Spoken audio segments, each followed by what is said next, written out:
Всем привет! Мы опять находимся на моем танковом полигоне. Сегодня будем стрелять на рекордную для меня дальность 15 километров. Ну да, это будет не просто. Цели находится маркер.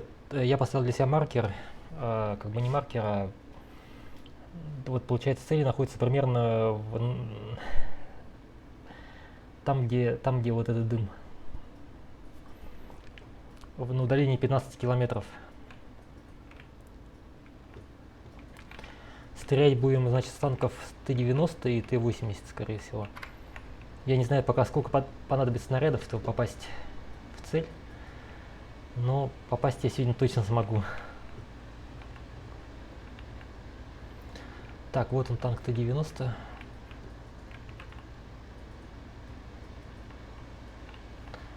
Два Т-90, два Т-80.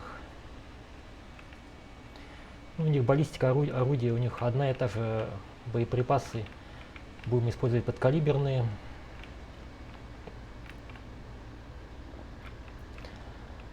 Только подкалиберные боеприпасы, потому что осколочно-фугасные боеприпасы туда просто-напросто, я думаю, не долетят. Или скорее всего, придется ствол задирать так, как он не может, как надо задирать на САУ. Скорее всего, у танка так не получится ствол вверх задрать. Пока еще не пробовал. Так. Ну, вот здесь у меня стоят эти системы управления. Ой. Как они называются-то? РСЗО. Град, Ураган, Смерч. Так, посмотрим карту. Значит, это значит мои юниты стоят. Здесь, получается, первые цели, как было в первом видео. Вот этот танк на удалении. Сейчас, так, где-то. Линейка.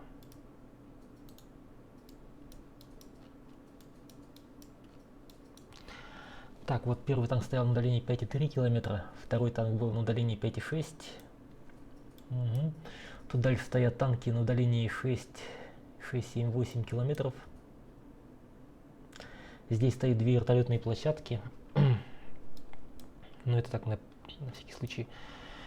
Далее на удалении 11 километров у меня здесь стоят большие цели. Стоит один склад и 4 самолета на земле. Рядом с ними стоят 3 солдата. Далее на удалении 15 километров у нас стоят основные цели. Сегодня будем стрелять вот по этим БМП. Здесь также рядом стоят 2 склада и 2 емкости с горючим. Рядом с ними стоят несколько танков. Ну и далее здесь вот стоит маркер дым на удалении 17-18 километров.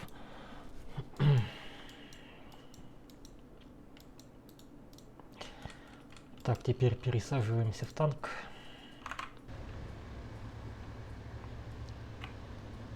Значит, сейчас покажу все цели. Вот получается максимальное приближение прицела у танка Т-90 и у Т-80 такое же. Вот это первый танк, он находится на дальности 5,3 километра. Так, далее танки стоят у меня на дальности 7-8 километров, ну вот получается Абрамс 74. Далее там стоят МЛРСки, САУ, Паладин, ЗСУ Вулкан. Абрамсы на дальности 8 километров. И далее вот самолеты на дальности 11 километров, но у них маркеры не подсвечены почему-то, потому что игра, видимо, подсвечивает маркеры до 10 километров только. Там стоят транспортные самолеты Си-130, какие-то там еще стоят самолеты, я очень не помню. И стоит склад.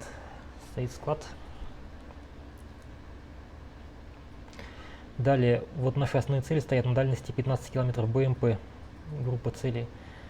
Группа целей танки, то есть их с 15 километров вообще не видно никак. Ну, то есть они видно, что какие-то точки есть. Но разобрать, что это танки там или БМП, это никак не получится. Далее вот на дистанции 15 километров за ними находится емкость с горючим. Вот одна бочка с горючим, вот вторая бочка с горючим. Далее находится склад с боеприпасами и второй склад. Это получается тот же самый склад, который находится вот здесь на дальности 11 километров. Вот он находится на дальности 15 километров. Так.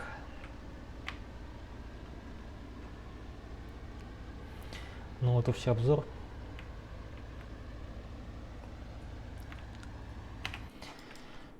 Сейчас покажу цели поближе.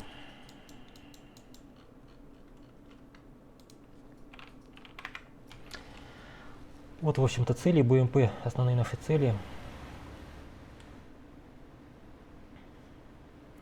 Рядом стоит до склада 2 емкости с горючим, и далее стоят танки. И рядом еще стоят солдаты. Там в кустиках, в низине.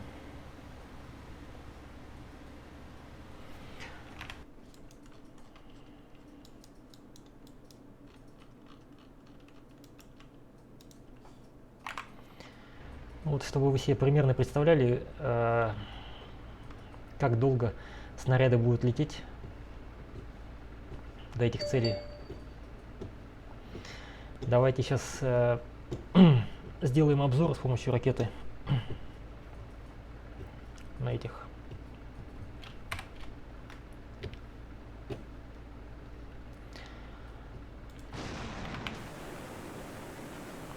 Вот здесь в долине стоят первые цели, потом далее стоят вторые цели самолеты, на дальность 11 километров.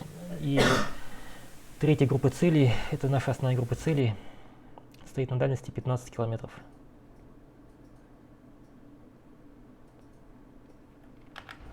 Так, сейчас еще раз поближе.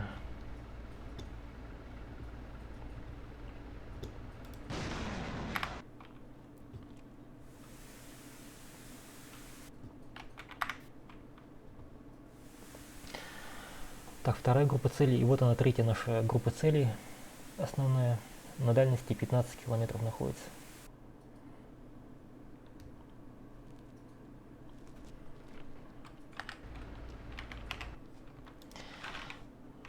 Так, садимся в танк, начинаем обстрел, да. То есть, ну вот я хотел сказать то, что если обычно стрелять и по одиночной цели, почему я поставил, допустим, танки, так вот группы поставил, потому что по одиночной цели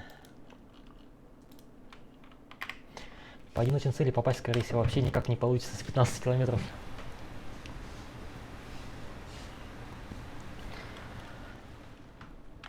Вот, допустим, если я буду стрелять, если бы все было идеально, ну, допустим, если бы я стрелял бы, допустим, да, и снаряд вот от средней точки прицела не отклонялся ни на миллиметр, ни влево, ни вправо, допустим, да, я бы тогда бы, допустим, ну, по одиночной цели, может быть, была бы больше вероятность попасть с дальности 15 километров. А так вот, когда стреляешь, получается, необходимо брать возвышение определенное. Еще плюс к этому возвышению прицела снаряд отклоняется от центральной точки прицела, вот от этой оси, от пулеметной оси, как бы отклоняется влево и вправо, ну, буквально на миллиметр, на 2 иногда отклоняется, но этого на 15 километров, это значит, что он от цели отклонится, ну, метров на, я думаю, на 5, на 10 влево-вправо может отклониться запросто. И вот чтобы, получается, по одиночной цели попасть на 15 километров, я думаю, что это почти нереально, потому что нет, ну вот, или может быть, ну, почти, ну, реально будет, скорее всего, но вероятность, что попадешь, это, наверное, будет 1 из 40, может 1 из 50, может быть 1 из 100. Это надо долго сидеть проверять, получается, долго надо сидеть, стрелять. Давайте пока выстрелим по складу первому на дальности 15. Вот, получается, уже снаряд клонился влево от центральной оси. Смотрим.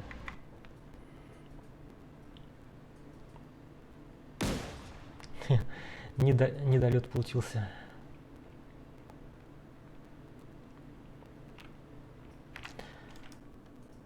Так.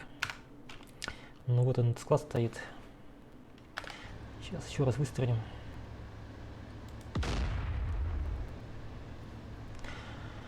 То есть по крупным объектам, такие как самолеты, допустим, вот этот склад,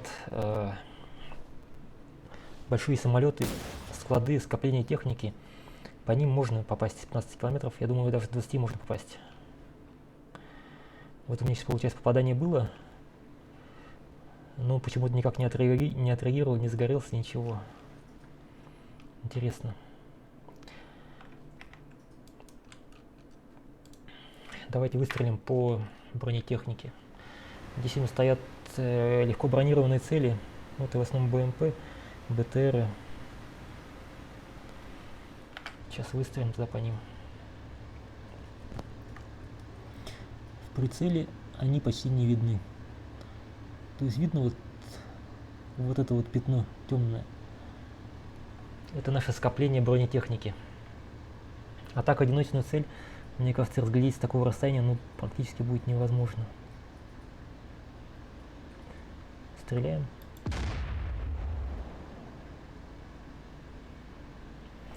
Вот снаряд падает.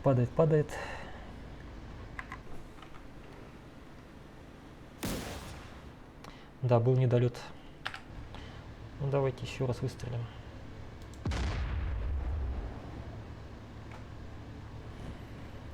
Так, снаряд ушел куда-то влево. Сейчас посмотрим, попадет, не попадет. Лав-25 уничтожен. Лав-25 уничтожен. Ну, получается, вот на дальности 15 километров убойной силы БПС достаточно, чтобы уничтожить БТР.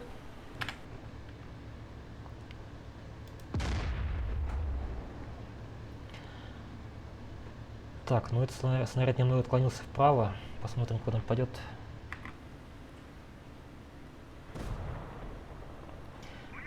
ТПЗ уничтожен, и еще второй. А2 ТПЗ уничтожен сюда. Ничего себе. Интересная физика в игре. Получается, он каким-то образом уничтожил сразу два БТРа.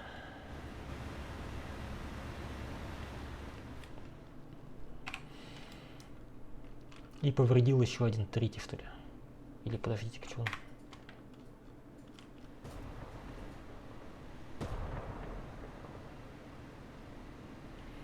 Что-то непонятное. Он уничтожил 4, что ли, БТРа, получается. Тут, получается, вот эти два М113 взорвались, два ТПЗ взорвались. Еще один ТПЗ горит. Что-то непонятно. Одним снарядом, получается, я уничтожил 5 единиц, ну, да, практически 4 единицы техники, и плюс один еще горит, да. Нет, и плюс один еще сейчас будет уничтожен. Вот интересно.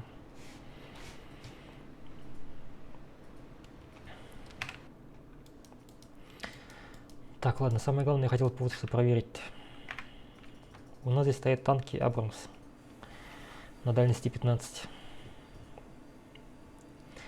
Хватит ли убойной силы снаряда БПС на таком расстоянии, чтобы уничтожить танк? Сейчас посмотрим.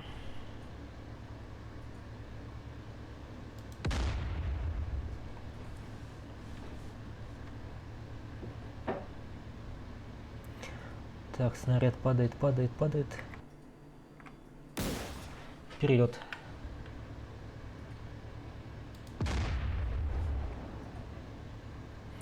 А там что-то БТР все взрывается и взрывается. Они, видимо, друг от друга дамаг получают. Так. Недолет был, да, небольшой.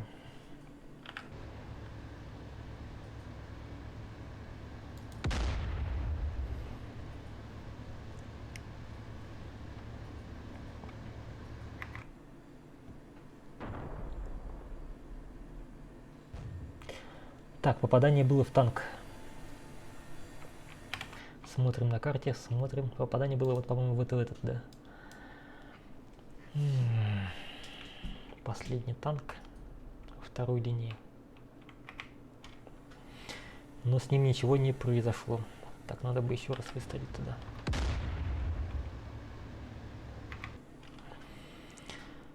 Так, смотрим, куда снаряд летит. Блин, недолет небольшой. Ну вот с танками всегда проблема. Их и на меньшей дальности сложно поразить. Ну и на большой дальности, я думаю, тем более не получится. Сейчас еще раз туда.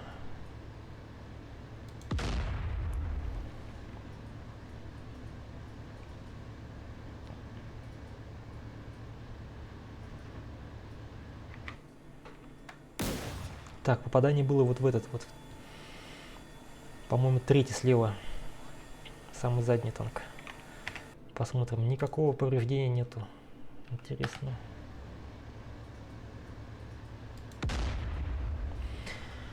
Так, стреляем еще раз.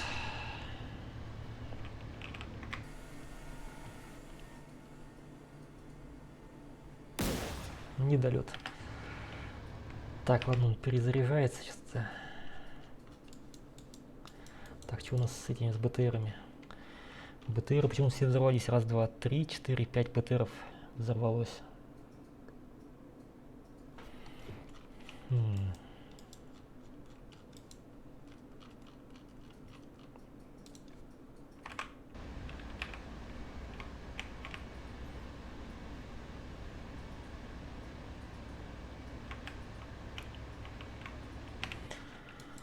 Так, группа наших целей.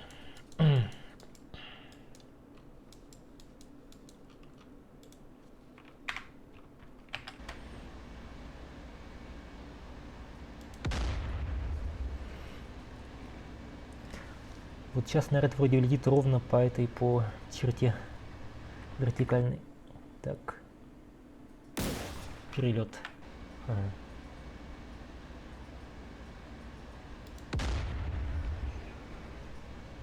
Сейчас я вот отклонился вправо.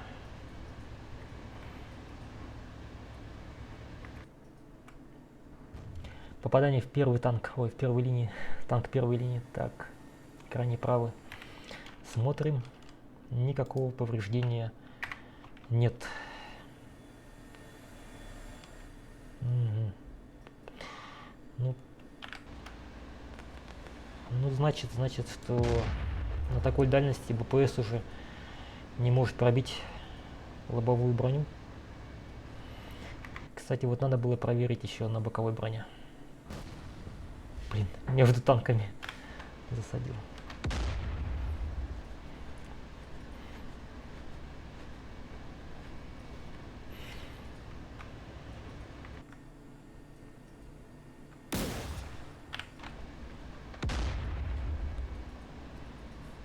Вот сейчас что-то сильно отклонился вправо. Я думаю, вообще пойдет, не упадет сейчас.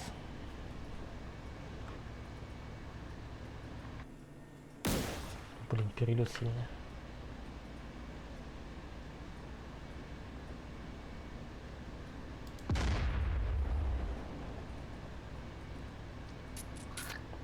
Да, что-то вообще.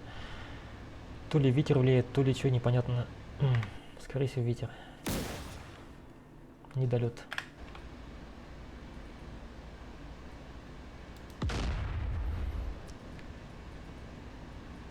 Вот сейчас он идет ровно вроде по вертикальной линии прицела. Недолет. Странно.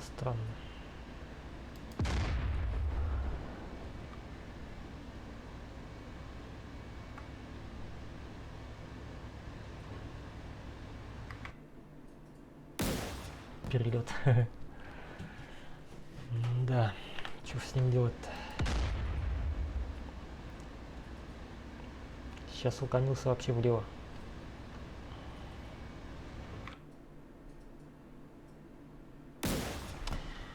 Ну да, получается разброс снарядов на такой дальности таки серьезный разброс.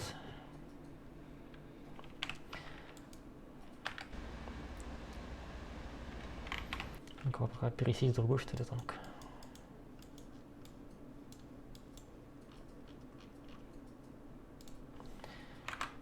Т-80.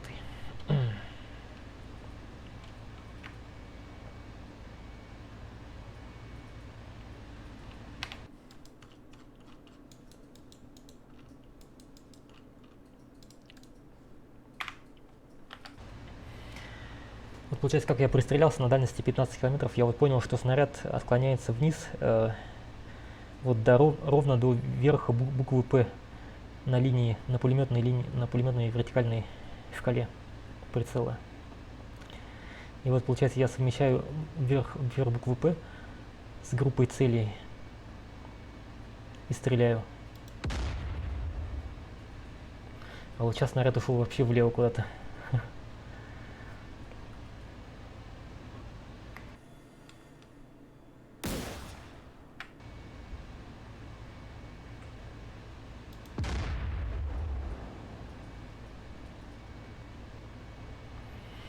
Ну давай, попади. Блин, не хочется никак попадать. Попробуем хотя бы в эту вертикальную, в эту емкость с горючим. Что там, получится, не получится? Это огромная емкость с горючим. Попадание есть. Она загорелась.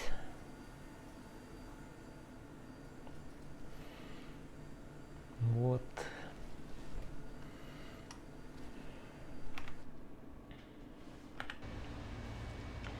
Ну-ка, в танк опять.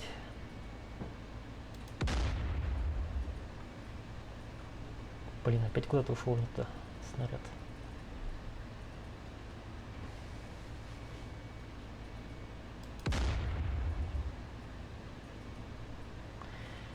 Вот предыдущий выстрел ушел влево сильно, а сейчас ушел вправо.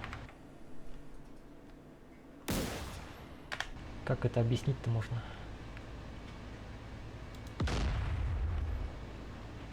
Сейчас вроде идет, ну, почти по вертикали.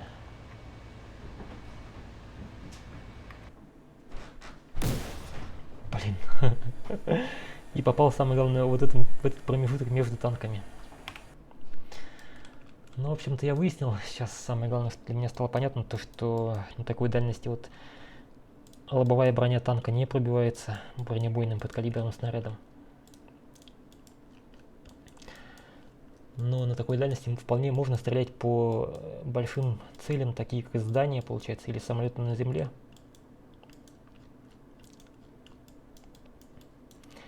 Может быть, потом я попробую еще сделать видео, где я постреляю на дальность 20 километров. Ну, хотя, ну, на 20 километров там уже, наверное, буду стрелять не по танкам, а, скорее всего, по большим самолетам, скорее всего, на земле.